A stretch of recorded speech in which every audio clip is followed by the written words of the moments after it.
Assalamualaikum warahmatullahi wabarakatuh. Perkenalkan, nama saya Nurwati dari kelas B NPM 2201010088.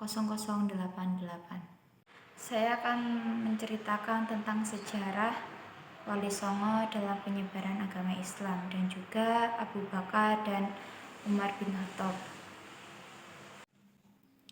Saya akan menceritakan tentang Wali Songo. Wali Songo merupakan sejarah penyebaran agama Islam di Pulau Jawa pada abad ke-15 sampai ke abad 16. Wali memiliki arti dalam bahasa Arab yaitu pembela dan pemimpin.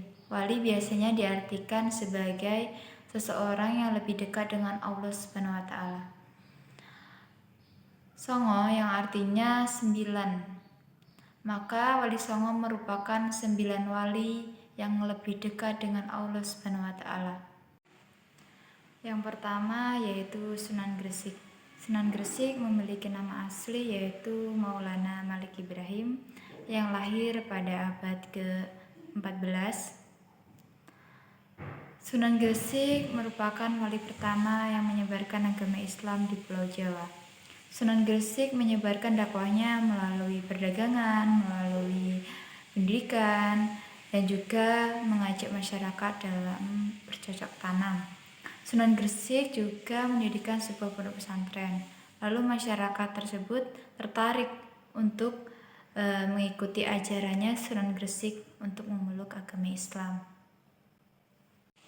Yang kedua yaitu Sunan Ampel. Sunan Ampel yang memiliki nama asli yaitu Raden Rahmat. Sunan Ampel lahir pada tahun 1410 Masehi dan wafat pada tahun 1490 Masehi. Sunan Ampel menyebarkan agama Islam melalui dakwahnya yaitu Moh Limo. Yang pertama moh ngombe, tidak minum. Yang kedua moh madon, tidak main perempuan. Yang ketiga moh main, tidak berjudi. Yang keempat moh mandet, tidak minum obat terlarang. Yang kelima moh maling, tidak mau mencuri. Yang ketiga yaitu Sunan Bonang. Sunan Bonang memiliki nama asli yaitu Maulana Ma'dum yang lahir di Surabaya pada tahun 1465 Masehi dan wafat pada tahun 1525 Masehi. Beliau berdakwah menggunakan lagu Jawa sebagai media dakwahnya dengan menggunakan alat musik gamelan, sehingga ajarannya tersebut mudah diterima oleh masyarakat melalui lagu-lagu yang memiliki pesan-pesan tentang keagamaan. Selanjutnya yang keempat yaitu Sunan Bonang. Sunan Bonang memiliki nama asli yaitu Raden Qasim, lahir pada tahun 1470 Masehi dan wafat di pertengahan abad ke-16. Sunan Bonang memiliki kebudayaan sosialnya yang sangat tinggi. Cara berdakwahnya yaitu yang pertama, berilah tongkat pada si buta, berilah makan pada yang lapar, berilah pakaian pada yang telanjang. Sunan Bonang mendirikan tempat perlindungan untuk orang miskin dan yatim. Sunan Bonang menekankan pentingnya tolong-menolong pada ajaran agama Islam. Yang kelima yaitu Sunan Kalijaga. Sunan Kalijaga memiliki nama asli yaitu Raden Syahid, lahir pada tahun 1950. Lahir di Jawa Timur. Sunan Kalijaga berdakwah dengan menggunakan wayang kulit. Memainkan wayang kulit yang ceritanya di dalamnya terdapat ajaran-ajaran agama Islam. Yang keenam yaitu Sunan Muria. Sunan Muria memiliki nama asli yaitu Raden Umar Said. Sunan Muria berdakwah dengan cara mengajarkan masyarakat dalam keterampilan bercocok tanam. Ia menyisipkan nilai-nilai agama Islam seperti kerja keras, kejujuran, tanggung jawab dalam kehidupan sehari-hari di masyarakat. Yang ketujuh yaitu Sunan Kudus. Sunan Kudus memiliki nama asli yaitu Jafar Sadid yang lahir pada tahun 1400 di Palestina dan wafat pada tahun 1550 di Jawa Tengah.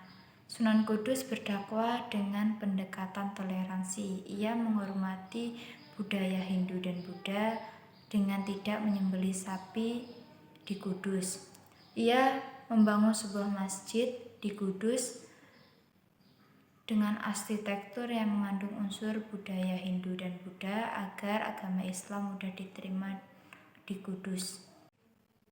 Yang kedelapan yaitu Sunan Gunung Jati, memiliki nama asli yaitu Syarif Hidayatullah.